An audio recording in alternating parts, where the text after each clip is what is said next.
اعوذ باللہ من الشیطان الرجیم بسم اللہ الرحمن الرحیم اما بعد فقد قال اللہ سبحانہ تبارک و تعالی بسم اللہ الرحمن الرحیم ان تصوموا خیر لکم ان کنتم تعلمون۔ پروردگار عالم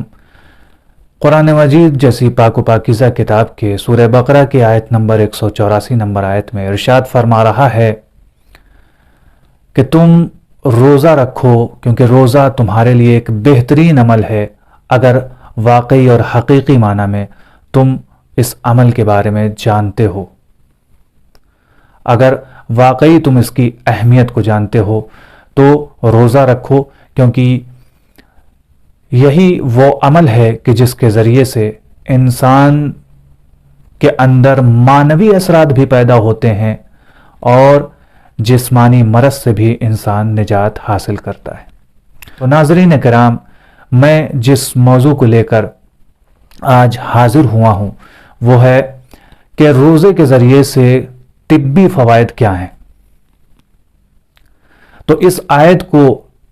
میں نے اسی لیے سرنامہ کلام قرار دیا ہے کہ اس کے ذریعے سے یہ واضح اور روشن ہو جاتا ہے کہ جہاں ایک طرف روزے سے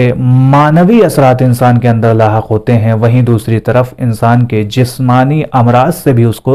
نجات مل جاتی ہے۔ یہی وجہ ہے کہ رسول خدا ارشاد فرماتے ہیں کہ المعدۃ بیت کل داء والحمیۃ راس کل دوا۔ رسول خدا کیا ارشاد فرماتے ہیں کہ معدہ جو ہے وہ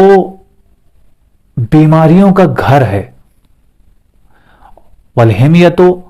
اور اس کا علاج کیا ہے؟ اگر انسان پرہیز کر لے تو اس کے ذریعے سے انسان کی تمام بیماریاں ختم ہو جاتی ہیں اور اس سے اس کو نجات مل جاتی ہے۔ حقیقی معنی میں عزیزوں ایسا ہی ہے، کیونکہ عام طور سے جو بیماریاں ہمارے اندر آتی ہیں اس کا واحد سبب اور واحد ذریعہ جو ہوتا ہے وہ کیا ہوتا ہے؟ معدہ ہوتا ہے۔ یعنی انسان جب زیادہ کھا لیتا ہے یا اس طریقے کی چیزیں کھا لیتا ہے کہ جس سے انسان کے معدے کو نقصان پہنچتا ہے، انسان کے جسم کو نقصان پہنچتا ہے، تبھی انسان بیمار پڑتا ہے۔ زیادہ آئلی کھا لیتا ہے انسان، یا زیادہ ہیلدی کھانا نہیں کھاتا ہے، زیادہ روٹیاں کھا لیا، زیادہ چاول کھا لیا، ہیلدی کھانا کہ جس طریقے سے ہم نے یورپ وغیرہ میں دیکھا ہے، ایران وغیرہ میں دیکھا ہے کہ زیادہ تر یہ لوگ پھل اور ہیلدی کھانے کو زیادہ توجہ دیتے ہیں اور اس کی طرف ان کی رغبت زیادہ ہوتی ہے۔ تو ہمارا بھی یہی مسئلہ ہونا چاہیے کہ ہمیں ہیلدی کھانا زیادہ کھانا چاہیے، جبکہ ہمارے ہاں الٹا حساب ہے۔ تو اسی بیس پر معدے کو نقصان پہنچتا ہے، اور جب معدے کو نقصان پہنچتا ہے تو انسان کے اندر تمام تر بیماریاں بھی آ جاتی ہیں۔ یہی وجہ ہے کہ رسول خدا ارشاد فرما رہے ہیں کہ معدہ ہی بیماریوں کا گھر ہے، اور اس کا علاج کیا ہے کہ انسان پرہیز کرے۔ کن چیزوں سے پرہیز کرے؟ ان چیزوں سے پرہیز کرے کہ جو معدے کے لیے نقصان دہ ہیں۔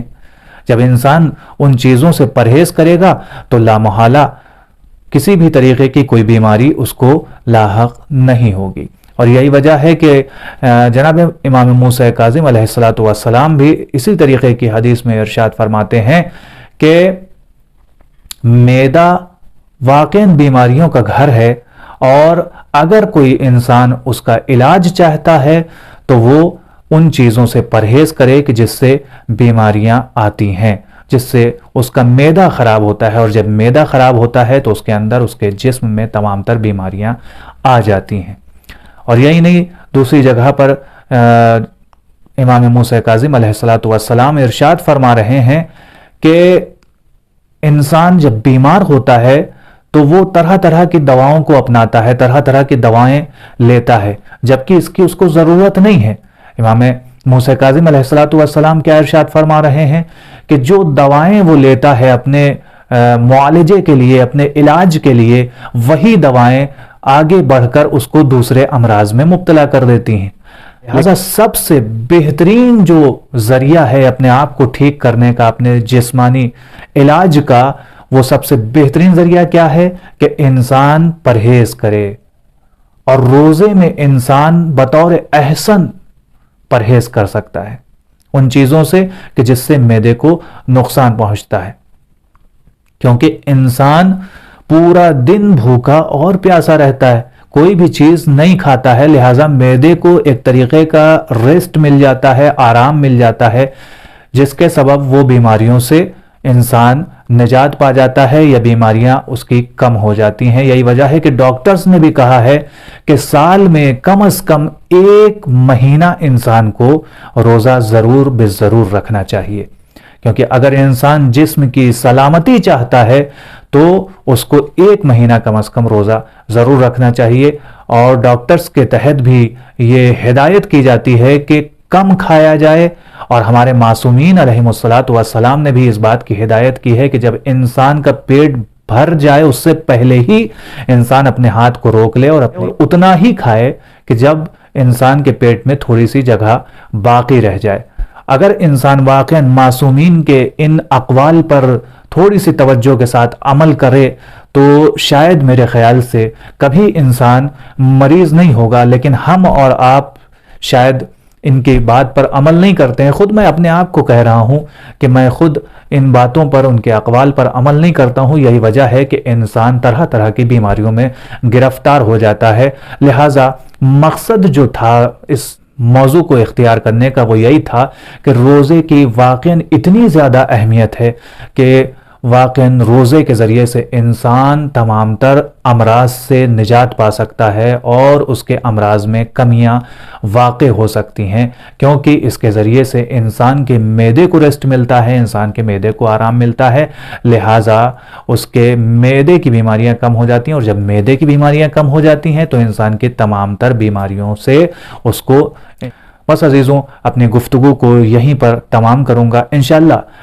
پھر سے اگلی ویڈیو میں کچھ اور علاج کے ساتھ، یعنی کچھ اور باتوں کے ساتھ کہ جس میں روزے کے ذریعے سے انسان کو جسمانی امراض سے نجات مل جاتی ہے یا اس میں کمی واقع ہو جاتی ہے، اس کے بارے میں اگلی ویڈیو میں انشاءاللہ پھر سے ایک جدید گفتگو کے ساتھ آپ کے سامنے حاضر ہوں گا اور کوشش کروں گا کہ آپ کے لیے ایک مفید بحث کو بیان کر سکوں۔ والسلام علیکم ورحمۃ اللہ وبرکاتہ۔